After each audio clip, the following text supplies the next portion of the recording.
See beauty embodied in a recently restored statue of the goddess Aphrodite, one of its greatest exponents. The National Archaeological Museum of Florence recently hosted a presentation of an upgraded masterpiece long part of its collection.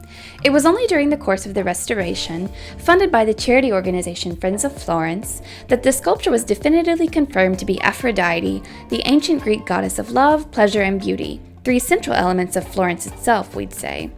The statue was once thought to represent a Spartan queen Leda from Greek mythology, but restorers and researchers were able to quell any doubts about its intended identity as they worked. The sculpture is a Roman copy of a Hellenistic Greek original, the latter of which dated to around 300 BC. Its exquisite marble comes from the island of Paros, and restoration work was likely carried out on the arms and legs during the 17th or 18th century. The present-day restoration focused primarily on gradually removing the black crust that had accumulated over the years.